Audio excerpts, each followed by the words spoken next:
Picture this. You wake up one morning, check the headlines, and discover that more than $8 billion worth of Bitcoin, an amount so vast it surpasses the annual GDP of some small countries, has just been moved for the first time in well over a decade. Not just any Bitcoin either. These are some of the rarest coins in existence, mined during the mysterious and legendary Satoshi era, back when few had even heard of cryptocurrency, and even fewer could imagine what it would become.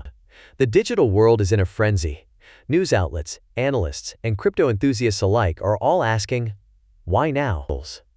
What does this seismic shift signal for the future of money, technology, and even the very fabric of the internet itself? To truly grasp the gravity of this event, we must journey back to the early days of Bitcoin's creation. Between the years 2009 and 2011, Bitcoin existed as a radical experiment, whispered about on obscure internet forums frequented by cypherpunks, cryptographers, and the most daring technologists of their time. The creator, Satoshi Nakamoto, a figure shrouded in anonymity and myth, guided the young project with cryptic forum posts and subtle code updates. In those heady days, Bitcoin had virtually no value. Early adopters mined hundreds, sometimes thousands, of coins on ordinary laptops, simply for the intellectual thrill of it. Some even gave them away for free, dismissing them as little more than digital curiosities. The wallets generated in those formative years relied on cryptographic standards that, by today's measures, are primitive and increasingly vulnerable. They lacked the fortified protections of modern wallets equipped with segregated witness, SegWit for short, or taproot upgrades. Over the next decade, the value of these dormant wallets ballooned, transforming what were once insignificant numbers into fortunes rivaling those of legacy banking families. Yet, with time, many of these early wallets slipped into silence. Forgotten passwords, discarded hard drives, and the simple march of technological progress rendered an estimated 1.5 million Bitcoin. Yes, more than 1,500,000 coins, permanently inaccessible. These coins, lost to history, tightened Bitcoin's effective supply, making every remaining coin that much more precious. This brings us to the extraordinary events of this week. In a move that stunned even the most seasoned blockchain observers, 8 separate Bitcoin wallets, each untouched since the early months of 2011, suddenly sprang to life. Each wallet transferred exactly 10,000 Bitcoin to new, far more secure SegWit addresses. To put this in perspective, those 80,000 Bitcoin collectively represent a market value north of $8 billion. This marks the largest such transfer in the history of the blockchain, eclipsing previous record moves and instantly capturing the imagination of the global crypto community. Speculation exploded. Was this the legendary Satoshi Nakamoto finally breaking their silence? Could it be one of the original Bitcoin whales? Those few who accumulated vast troves before the world caught on, deciding to cash out?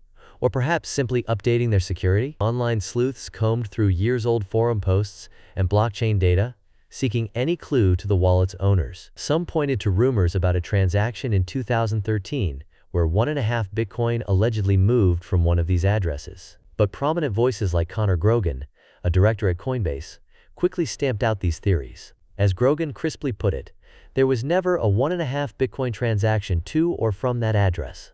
His analysis, backed by detailed blockchain screenshots, debunked the folklore swirling around these wallets. Yet the enigma persists. No individual, company, or known entity has stepped forward to claim these coins. On-chain intelligence platforms like Arkham have speculated that all 8 wallets may be controlled by a single, still unknown entity. Blockchain analysis reveals that the newly received SegWit addresses have seen no further outgoing transactions, suggesting that this is not a frantic sell-off, but rather a deliberate and strategic consolidation. The priority for these transactions was set for low cost rather than speed, with average transaction fee rates so low as to indicate patience and confidence. In the words of Arkham, there are no indications that this whale is selling Bitcoin. But what does this really mean for the broader world of digital assets? The sudden reawakening of these Satoshi-era wallets is not just a curiosity. It's a flashing neon sign pointing to bigger questions about security, decentralization, and the evolving nature of blockchain technology. Nick Carter, co-founder of Castle Island Ventures, captured the mood succinctly. The movement highlights the need for Bitcoin to evolve its cryptographic standards to remain secure against future threats. Let's break this down. First, consider the cryptographic landscape. The early Bitcoin wallets, built on now outdated security techniques, face mounting risks from rapid advances in computing, especially the looming specter of quantum computers. The Massachusetts Institute of Technology's Digital Currency Initiative recently warned that quantum computers could, in theory, crack the cryptographic armor that currently protects these older wallets. If this risk materializes, billions of dollars in dormant value could be at stake. The recent transfer might be a preemptive maneuver, an effort to upgrade security before the technological tide turns. In fact, a recent academic paper suggests that Bitcoin could implement quantum-resistant cryptographic methods through a so-called soft fork, potentially forestalling disaster and giving holders peace of mind. Quantum computing is not just a buzzword. Imagine a future, perhaps only a decade away, where the raw processing power of quantum machines makes today's cryptography obsolete. In such a world, every coin stored in an old, unprotected wallet is a target. The urgency to upgrade to quantum-resistant standards would be immense, possibly triggering a historic, network-wide effort and sparking heated debates about the best path forward. Would the Bitcoin community unite around a common solution? Or would ideological rifts lead to a contentious split, a hard fork, with permanent consequences? The stakes could not be higher. Second, the market implications. The fact that such a colossal amount of Bitcoin was moved without any immediate sell-off is telling. According to Glassnode's latest Compass report, there's been a marked decline in selling pressure among miners from the Satoshi era, with outflows down by an astonishing 98% compared to just 1 year ago. Whale map data shows a significant rise in hodl waves, a term referring to coins held for more than 10 years, indicating that early adopters remain committed to holding despite wild market swings and mounting regulatory scrutiny. But there's a twist. The destination addresses for these Bitcoin are now co-managed by a regulated custodian, as revealed by CryptoQuant's deep blockchain forensics. This signals a growing trend of institutional involvement in safeguarding massive crypto fortunes. Caitlin Long, founder of Custodia Bank, notes, regulated custodians are increasingly providing solutions for managing and securing large Bitcoin holdings, reducing the risk of loss or theft. It's a sign that the world of crypto is maturing, embracing the same kinds of risk management strategies that have long been standard in traditional finance. Could we be witnessing the dawn of a new era, where ancient coins are finally integrated into the modern, regulated financial system? There's also the DeFi connection.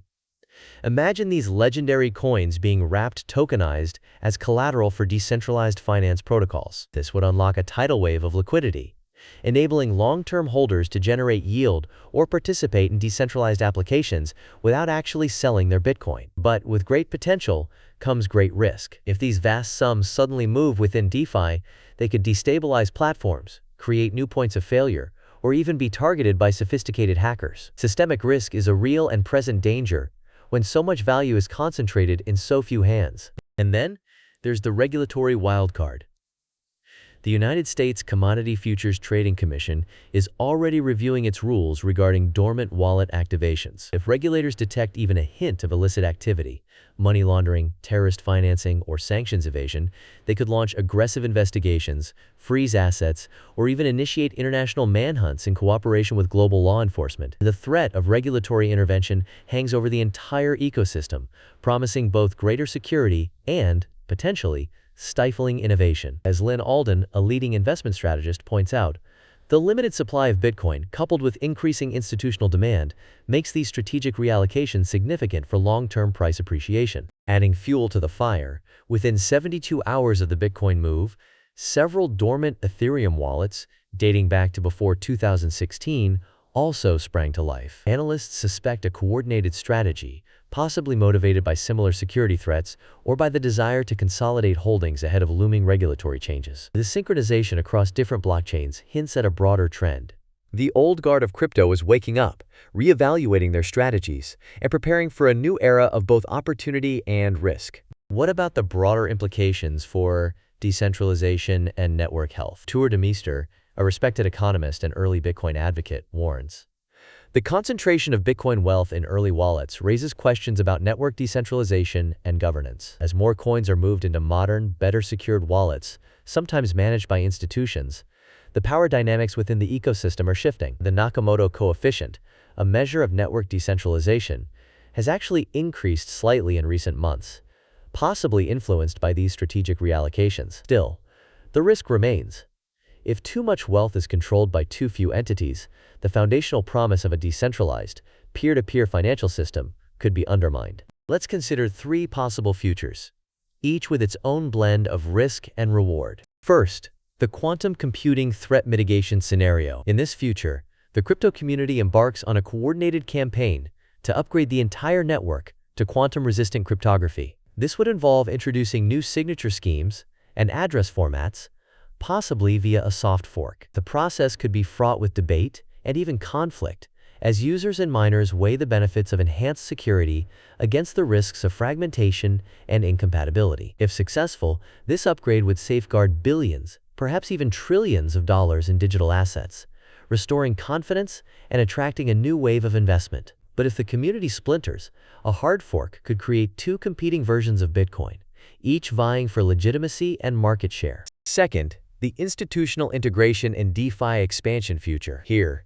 dormant coins are systematically incorporated into the world of decentralized finance through mechanisms like wrapped Bitcoin. This unlocks vast amounts of liquidity, allowing institutions and sophisticated investors to access new sources of yield and diversify their portfolios. The emergence of regulated custodians and smart contract-based protocols promises greater security and transparency. However, the sudden influx of old coins into DeFi platforms could amplify systemic risks, as platforms struggle to absorb such massive value without destabilizing. The collapse of a single major DeFi platform, triggered by a whale's sudden withdrawal, a smart contract exploit, or a regulatory crackdown, could send shockwaves through the entire ecosystem. Third, the regulatory intervention and asset forfeiture scenario. If investigations reveal links between these Satoshi-era wallets and illicit activities, authorities could move swiftly to seize assets, impose sanctions, and prosecute offenders. This could involve complex cooperation between blockchain analytics firms, law enforcement agencies, and international regulators. The chilling effect on market sentiment would be immediate and profound. Yet paradoxically,